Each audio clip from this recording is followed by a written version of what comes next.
iPhone sudah tidak eksklusif lagi, ditinggal USB Lightning. Siapa di sini yang selalu merasa bangga karena punya iPhone itu beda, eksklusif, dan punya vibe tersendiri? Well, siap-siap ya, karena kayaknya predikat eksklusif itu mulai luntur nih, pelan-pelan. Perpisahan dengan sang ikon, USB Lightning, kenapa aku bisa bilang gitu? Jawabannya cuma satu, USB Lightning. Iya, kalian nggak salah dengar. Port legendaris yang selama ini jadi ciri khas banget dari iPhone, yang bikin dia punya identitas sendiri dan beda dari mayoritas smartphone Android, kini telah ditinggalkan.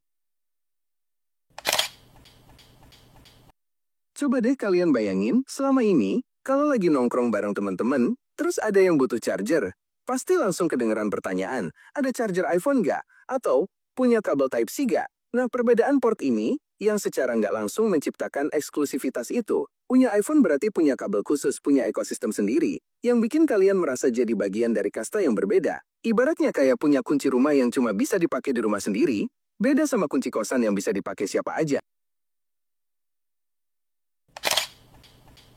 Tapi, coba deh kita lirik iPhone 15 series yang baru-baru ini rilis. Apa yang paling mencolok dan bikin heboh seantero jagat maya? Yaps, akhirnya Apple menyerah dan resmi beralih ke USB-C. Sebuah langkah monumental yang bikin kita semua bertanya-tanya, apakah dengan ini iPhone jadi kehilangan sentuhan eksklusifnya?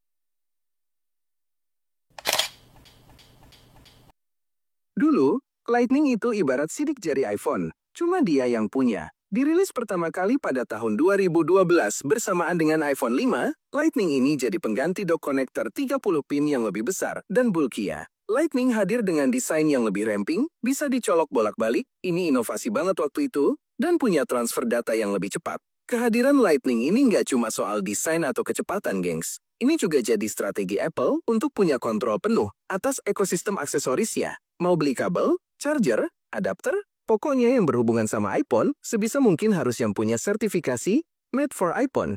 Nah, sertifikasi MFI ini memastikan kualitas dan kompatibilitas, tapi tentu saja harganya jadi lumayan mahal. Inilah yang bikin ekosistem Apple jadi kuat banget, dan secara nggak langsung, bikin produknya terlihat lebih premium dan eksklusif. Kalian sadar nggak sih, kalau selama ini harga aksesoris iPhone itu beda jauh sama Android? Nah, salah satunya ya karena ini. Alasan dibalik penyerahan diri Apple.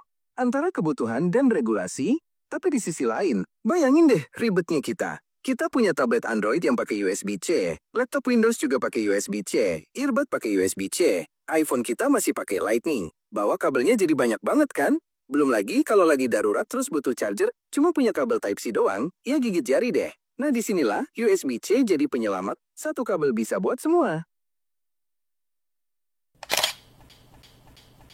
Perpindahan ke USB-C ini bukan cuma soal kenyamanan pengguna doang, gengs. Ada faktor eksternal yang cukup besar pengaruhnya, yaitu regulasi dari Uni Eropa.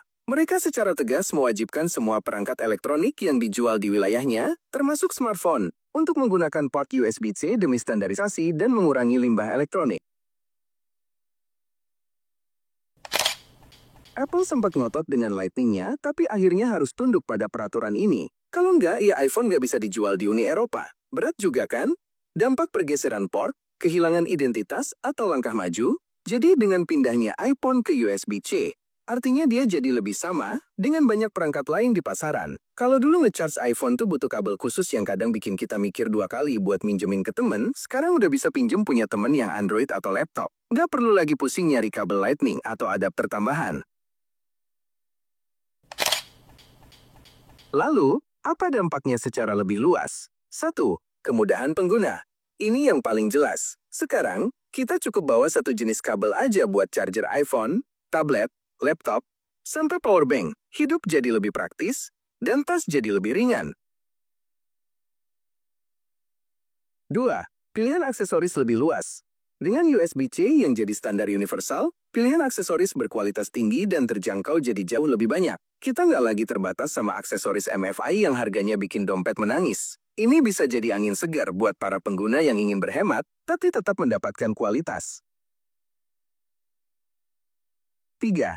Kehilangan ciri khas? Nah ini dia yang jadi perdebatan sengit di kalangan komunitas Apple. Beberapa orang merasa iPhone jadi kehilangan identitas eksklusifnya. Dulu, pakai iPhone itu ibaratnya kayak punya badge khusus. Sekarang badge itu jadi lebih umum. Apakah ini akan mengurangi daya tarik iPhone di mata sebagian orang? Mungkin iya, tapi mungkin juga tidak. Mungkin, eksklusivitas iPhone di masa depan nggak lagi terletak pada port yang berbeda, tapi pada hal lain. Misalnya, pada ekosistem perangkat lunak yang mulus, integrasi antar perangkat Apple yang nggak tertandingi, chipset yang powerful, atau kamera yang inovatif. Apple selalu punya cara untuk mempertahankan daya tariknya meskipun harus melakukan perubahan besar. Perpindahan ke USB-C ini bisa dibilang jadi simbol bahwa Apple mulai beradaptasi dengan dunia yang lebih terintegrasi dan standar. Mereka mau nggak mau harus mengikuti arus demi kenyamanan pengguna dan regulasi. Mungkin, ini juga jadi sinyal bahwa Apple akan fokus pada inovasi-inovasi lain yang lebih substansial, bukan lagi pada port fisik yang terkesan memaksa. Jadi menurut kalian gimana nih gengs? Apakah dengan ditinggalkannya USB Lightning dan beralih ke USB-C, iPhone benar-benar sudah tidak eksklusif lagi? Atau justru ini langkah yang tepat buat Apple demi kemudahan pengguna, efisiensi, dan juga keberlanjutan lingkungan? Jangan lupa tulis pendapat kalian di kolom komentar di bawah ya. Aku penasaran banget sama pandangan kalian. Kira-kira, apa nih fitur eksklusif iPhone yang menurut kalian masih patut dipertahankan, biar iPhone tetap terasa istimewa di tengah gempuran smartphone lain? Sampai jumpa di artikel dan video selanjutnya. Stay curious, stay techy. Bye-bye.